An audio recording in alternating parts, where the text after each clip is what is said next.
So the thing I was paying attention to instead of the MLB All-Star Game, admittedly, is the fact that the NBA has passed some legislation. And the legislation the NBA has passed has been a thing that, in theory, should have been passed a long time ago. It feels like one of those issues that has a super majority, 99% on one side of the aisle. And on the other side is like James Harden and Trae Young. Because what the NBA has done, David, is they have finally passed a new rule to curb flopping. The anti-flop. The anti-flopping rules have been approved, passed, sealed, delivered by the NBA's Board of Governors. And announced on the day of the All-Star Game. And announced on the day of the All-Star Game, which Ridiculous. bothers you. Well, it's absurd. Why does that bother you? Give baseball the day. Why did that have to come out yesterday? Was there a particular reason? No one even knew it was baseball's day. Half of us came into work this morning and didn't know the All-Star Game was last night. True. Tony thought it was tonight. He's like, I thought I'm looking it- forward I was to super it. excited I thought it for was tonight too, yeah. Yeah. Spoiler alert, it's always on a Tuesday. Baseball doesn't get days. Maybe opening day. I'll give baseball opening day. That's the only day. When you play 160 games in a season, you don't get any more days. Yeah, whatever. I round it down. Why would you round it up to make your point better? When you play 192 games. I just like that baseball. We should be treating All-Star Day like a birthday, essentially. Oh, by the way, happy birthday to Lucy Rodin. Hey! Bearing the lead there. I'm 25. Happy My brain's fully birthday developed today. to him. I don't care. I can run a car now. Good luck. I remember when I turned 25 and I discovered that I, in fact, had only had like 65% of my brain for the part of my life that I thought I was a fully formed adult. So welcome. Yeah. Yeah. I'm terrified. It gets worse. Did Much Lucy- worse. Did she just say I can now rent a car? Yeah. Yeah, but I don't have, well, I could rent a car before, but I don't have to pay the extra fee. You 26? No, I'm 25. 25 is okay. car, 26 is Obamacare, I think. Yeah. The rule about health care. Yeah, That was a tough birthday. That's the for me. insurance age, yeah. I'm not looking forward to next year. Oh, 26 will be a tough year for you? Yeah, because I get kicked off my dad's insurance. And he works for Progressive. We have great insurance. But speaking of insurance fraud, James Harden can no longer do the thing where he pretends like something terrible has happened to him in exchange for some reward. He can do it, but he'll just cost his team a technical foul, and that's going to try to stop flopping. I think it's totally ineffective. If I'm coaching a team, I'm going for the flop still. Wait, so the rule now is a technical foul is assessed, non-unsportsmanlike, Which means it doesn't count toward your ejection, doesn't count toward the Draymond Green situation, but there is a free throw and possession. and possession, and if, of course, your challenge is successful, it does not count against your tally of challenges. That's two separate things. You're conflating the two things because you were watching the baseball game. The flopping rule is the rule. Then there's another thing about coaches' challenges. It has nothing to do with flopping. So the point being, noted, the point being that these two rule changes are changing the physics of in-game decision-making in the NBA. Yes, the challenge one is a big one because it used to be coaches had one challenge, and we'd spend all sorts of time. Why are you using your challenge now? It's too early. Now you can use your challenge, and if you win, Yes. you get another challenge. If you lose, you're done. So you better have good video, people. But the point about the flopping stuff is that this had been a letter of the law issue that forever had been exploited to the consternation of everybody, but it had become an art form. Marcus Smart is on that side of the aisle with Trae Young and James Harden. These guys who become stuntmen and have a craft in so doing that has been wildly effective because there had not been a penalty. And so a big question at the league office, David, always faces is how to keep up with people who are gaming the system, who are exploiting the letter of the law in contravention of its spirit. You're always going to be behind. The league office is always behind. It's the same with drug testing. It's the same with the salary cap. The league is always chasing its tail. Do you know the definition of flopping that I had not realized until this story broke? And it was rumored, and I talked about it on Nothing Personal because I was shocked by this. You can be accused of a flop if your intent was to mislead the referee. I love that. I love that the referee yes. is involved, that your intent is not to draw the foul, or your intent is you just got beaten, so you might as well try to flop even when you're not gotten hit. If they can somehow look inside your brain and say you're trying to show up the referee or make the crowd go against them. There's stuff like this in baseball. But that is what a flop is. I'm confused what a flop is trying to trying to make the ref think something happened that didn't. It's trying to draw an offensive foul, or it's trying to exaggerate the contact that already existed. You're But not why including else- charges. But why else would they be doing it other than for the referee? Like, the referee's an obvious part of a flop. Like, I thought they want to make it easier on the referees, but you still have the challenge. So the rule now says that if the referee believes it's a flop, they call the flop, and then you can challenge it if you want. But I don't think people will. And then the penalty is the technical foul. I mean, clearly you're not including charges in this situation near the restricted area, right? Going towards the basket. on a Behind the drive. dotted line, Yeah, or in front of the dotted line in this case. that would just be an offensive foul. I thought that put the dotted line in there again to help the referees. So I assumed the flop rule was to help the referees. I believe the flop rule is going to encourage referees to be judges and juries in which they are going to assess, was this person's seeming incompetence, them falling down, or their apparent injury, is this something that was done with malice? Was it done with the intent to mislead? And they're going to be the ones deciding that, which means that the theater of this, the theater of pleading, the theater of trying to convince them that actually this thing was authentic, I was authentically clumsy, or I was authentically so seemingly lying about this because I was, in fact, I lost my footing. Doesn't this exist in soccer, where it's theater, where you're trying to explain? I saw this on Ted Lasso. Hey, stay down. He said, Sam, stay down. When you get up, I'm going to want you to limp. You got to look like you're hurt.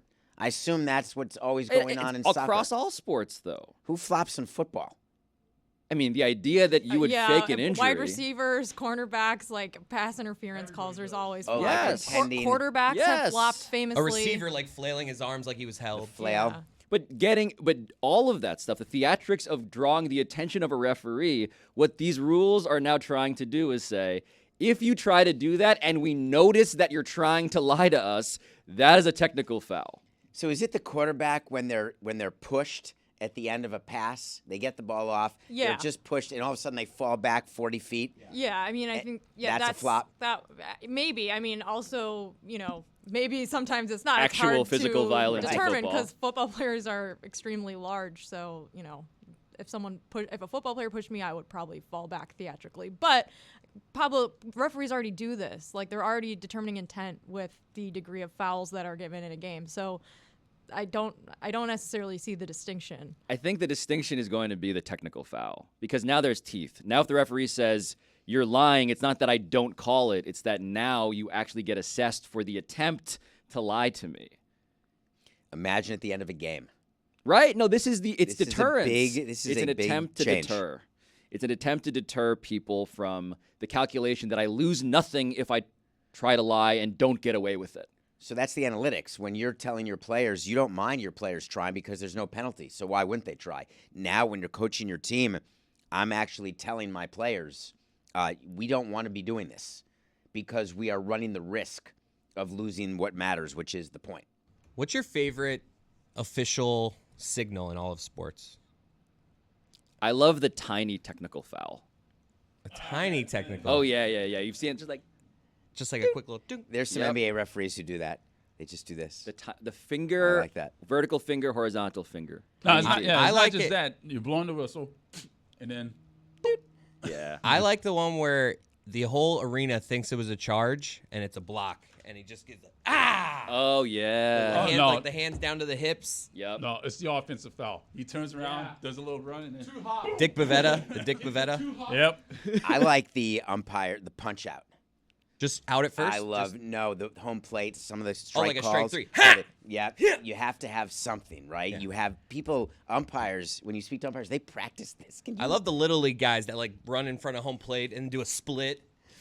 I like any umpire call that feels like it's also a multi-sequence, like karate. Like you're trying to get a blue belt. and you have to- yeah, that. I want all of that. Multiple parts. It was made famous in The Naked Gun, one of the movies that maybe people have not seen. Oh, sorry, Lucy, birthday girl. There's a very funny scene as an umpire where he takes that bit, which is what you do with a bit, and makes it larger. Because umpires do this. NBA referees are figuring out how they're going to do their block call, their charge call. Oh, yeah, their like Danny technical Crawford, Joey Crawford. Those There was guys. a Danny Crawford and a Joey They Crawford. were both, but Joey, I believe, bald-headed, was the one who would dance from the baseline to the free throw line to signal, I believe, like change of possession. One of the nicer guys, his brother was an MLB umpire. How's that for a family? An MLB umpire and an NBA referee in the same family. But you said, socializing with referees and umpires, you said that umpires talk about practicing this stuff. They do. They have a call. NBA referees, MLB, you have to figure out what your strikeout call is going to be. You don't just, when you're coming up through the ranks, that's part of the evaluation, is what your call is going to be. Wait a minute. What do you mean it's part of your evaluation? That is You get absolutely- graded like a gymnast in the Olympics. You get It's a graded. dismount. That's how. Wait, this is fascinating. That's how do you think umpires, you're judged both on your ability to make the right calls, but also how you are going to be. It's part of the show. Nobody can point first down like Ed Hockley. I know he's not doing it yeah. anymore, Oh, but that's that the was like, to David's with point. That's the reason for his climb. That first down point. Yeah. You kidding me? Where he He's can't got even really the- fully do it because his he's muscles so jacked. are rippling. He's got the Tommy John problem when he does it because he doesn't have full extension because he's so big. So he does it in a way that is so. They practice that too. Comparable to the tiny T is the tiny first down when you get it and they're like, Yep. and they kind of just give a little point, no full extension of the arm. Sometimes less is more. To Tony's point. So I saw Chris for the youtube.com/LeBatard audience. You've been seeing Chris just like practicing in his chair as like David a is baseball speaking. umpire strike call, like strike one, just wha! Yeah, see that one. The A quick jab to the right. The quick Ha! jab. Yeah. Strike one. Ha! Strike two. Strike three. Ha! Ha! Actually, there is an umpire who does that. Zagak. There'd be a whole great I video. want a reality show.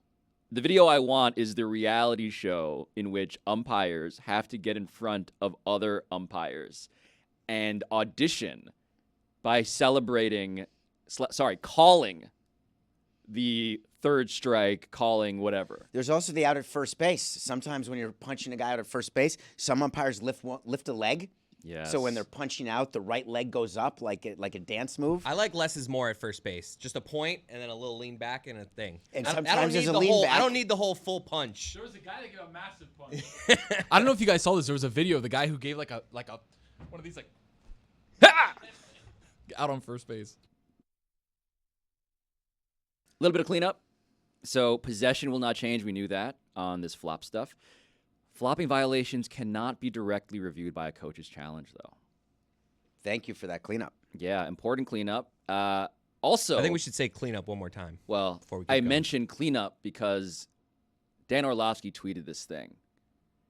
And he said, quote, acceptable amount of days to go without showering in the summer as long as you go in the pool, parentheses, saltwater pool, question mark, I say 2, No, end quote. no. No, we've been over this. He gets off on this. He does? has a weird kink for people telling him he's weird. I swear to God, there's no way that this person is a real person. He does it with food a lot. He's the guy on the American Airlines flight. He is not real. It's not real. You believe that Dan Orlovsky's his terrible opinions at this point, they're an inside job. They're a false flag operation. It doesn't make any sense. There's to really dive into what he's asking though. I Yes. think there's a huge difference. Like if I have a week off, if I'm just spending 2 days at home and I go in the pool, then yeah, I can go a day without showering. But if I have to go to work, I'm gonna shower. Like it depends on what you have to do that next day. What? I don't think so. Okay. I think any time you go in the pool, Thank you you for sharing, gotta Chris. rinse after. You have to shower after you go in a pool. Okay, I disagree. I mean, you guys are acting like what I'm saying right now is just so So- diabolical. It's disgusting. like it's just okay. Chris. Yes, I went in the You're pool. supposed to shower before you go in a pool and after. Okay, No, that's- okay. that's- You're the Oh, yeah, so come you're on, the come one on. person Oh. that actually showers. I'm not next- I'm Do not you also I'm not wait 30 pre-shower. minutes Not after you eat pre-showering, lunch? no. You have to wait 30 Okay. minutes Oh, before you okay. swim. Okay. No, I don't do that, but I was forced to as a kid. I'm But not there are saying signs that- that say shower. I'm not saying that if I go in the pool, I'm like, I'm clean. I'm just saying if I have the next day off, like I'm not getting home and being like, I have to shower right now. I feel Okay, disgusting. here's the question though. So if it's 2 days, so let's say it's Monday, you jump in the pool at noon. You go to bed Monday night. You haven't showered yet. You wake up Tuesday. You go to bed Tuesday night. You Well, still the- haven't showered. okay, and now see- it's Wednesday morning, so it's 2 days. Oh, my bad. That's I was when thinking you shower. I would shower definitely that Tuesday. If I go in on Monday, my point is I don't have to take a shower before I go to bed if I don't have anything going on the next day. So you go to bed just smelling like chlorine. Sure. It's salt water though. He's saying saltwater pool. How many people have saltwater pools in their houses? Thank In you. That's Florida, a not- ton. It's My more than you father-in-law think, does. actually. Yeah. Really? It's cheaper to maintain. I have never swam in a saltwater pool You're at missing someone's out. house. So, okay, explain why a saltwater pool is so great. Well, in terms of monthly maintenance, it is cheaper to maintain a saltwater pool than 'Cause you're to not chlorinate a chlorinating pool. it. Right, and it just costs more money. In terms of the weekly amount that you pay to service the pool, chlorine is more. So you make an investment up front. It's not quite like solar panels, but you make an investment up front, and it pays off very quickly. But Dan's argument here in the parentheses is that a saltwater pool is less problematic than chlorinated water. To me, they're equal. It's not like your saltwater pool. It's not like the Dead Sea. You're not like floating on top of the pool without effort. It's not that dense. It's supposed to be better for you and like better for your hair and skin because chlorine dries you out and it also has a smell. So if you're jumping in chlorine, like I think it's weird to not shower or rinse after that. Salt water, I still think is weird. I would rinse after. The real revelation in all this is that David, at a resort, showers at that shower before getting in the pool. Well, they ask you to. I know they do. I've seen it on every sign I've ever been, but I've never seen a person just like, all right, let me get a little shower, like going up to the shower before they like I've never. That is the most broken rule in all of society. They asked me Put to it go on the 70 ball on the highway. is the most broken rule of all of society. Have you seen jaywalking? Right. You have to Shower before the public pool. pool. Jaywalking is the winner by far. No, because some people follow those rules. Some people will walk to the crosswalk just for safety. I'm with but Chris. no, more Jaywalking people. is with the don't Who walk is sign. showering before they enter a resort pool? More people jaywalk than You, they do David. going to So a you pool. actually go to that shower before you've gotten into the pool and do a little rinse. I'm saying more people jaywalk than don't not shower. I'm gonna have to really do That's the math too many on what you just negatives. said. Diagram More that people sentence. jaywalk than violate the shower before going in the pool rule. Try again. I don't know. More people jaywalk than they do I actually know. go into a pool. Either way, Yes. I'm right. No. Oh wow. That wasn't for you, Roy. Oh okay. Thank you. So it relates to this other question about hotel etiquette, vacation etiquette. And Tony has this take about working out on vacation. Yeah, so I saw Damian Lillard, or what was purported to be Damian Lillard, out on vacation in the Dominican Republic, and he's doing a workout, like with a trainer or something. He's doing kind of cone drills and a lot of athletic agility stuff, and it gets me to thinking. There was a time where I went to Hawaii last year, and I saw people working out on vacation, and I want to take it to the class here. Who's working out on vacation? Anybody? Dave? I go on runs on vacation like every morning. But does that count? Or are you counting like you got to do like a set? No. on the I'm squat counting. machine? I'm counting any sort of physical activity as a workout. I work out then every day on vacation. I love to go Me on too. bike rides. If I'm going on vacation by the beach, I'll go for a beach run because I don't get to do that very often. Do you wear shoes when you do that or go bare feet? Shoes usually. Yeah, bare feet's tough if there's shells or debris on the beach. And you run differently, so you should always run with your shoes because when you're bare feet, you're using your calves in a different way. But beach and runs it are can get hard. Very, very They're hard. great though, and you sweat. I don't see that. I see it as being a 50-50 split, Tony. I don't think it's that weird to work out on vacation. Not that it's weird. It's that I want to become that person. So I think we have video of Damian Lillard on vacation working out, like doing agility drills for YouTube audience. He's See, there. Like, I would never do this. doing I stuff would like never that. bring equipment out. He's doing a to jump the rope. He's also a sidewalk and professional do that. athlete. He's a bit plodding on that 20 run, by the way. Yeah, and I'm not. Oh, it's boxing. I'm not doing Boxing anything on drills. vacation that doesn't organically fit into my day. I will not go out of my way to like get a sweat on, but I do see it as like a little treat to get to run on the beach or on a trail that I haven't been. So to like before. I want to become the person that no matter what is committed to working out, is committed to exercising and doing that kind of stuff. I've got a vacation coming. No, like when you go to a hotel in the United States, they have a gym. I don't know if the hotels that I go to in Europe are going to have gyms. I've never been. Well, I are don't you know. going to a bed and breakfast? No. Then are you going to a Hyatt? Not that no. If it's like a big hotel chain, There will I'm be a gym, guessing they I have promise. a gym. Yeah. Where are you going? Italy and Greece, a couple chateaus here and there. You don't need a gym in Greece. You can run outside. No, but I need some weight. I'm not a runner. I'm a worker outer. Oh, so you're talking about a weight room? Yeah. Yeah, I'm not. That's my point. I don't know. I don't want to commit to this life of physical fitness Put it and on then the do a get poll. there and bodyweight I'm like, workout in your hotel lift a room? goat. I don't know. Lift a goat. Put it on the bowl. Are there gyms in Greece? I think you got to get a big liter of olive oil in one hand and a big liter in the other and do some curls. Leg of prosciutto in one hand. Yep, exactly. Some deadlifts, and I think you'll be good to go, Tony. This Dame Lillard video does, though, I mean, it makes me laugh because what Dame is trying to do now, in all of the ways, is message to the public that he is not just a guy who will work out on vacation in ways that Tony aspires to, that he's a guy who should get what he wants. Like the headline that we got this week out of this entire news cycle has been, again, this ongoing war that this show in particular has covered between Dame's agent and the Portland Trailblazers. Offer ain't that good, and Dame, we're willing to wait. We will wait months. We will wait till the preseason. We will do effectively what we did or what we watched the Nets do with Kevin Durant, which is let the clock run until, in fact, the people who want him increase the offer. What's the incentive for the Trailblazers to take the bid right now from the Heat? What The there's only not one incentive right now. No, the only incentive, David, is that Dame Lillard, through various proxies, is signaling that he will be a quote-unquote unhappy superstar. I don't care. He looks fine to me on the video. He doesn't look unhappy. He's also just not the sort of guy to me that feels like he would plausibly do the Anthony Davis thing.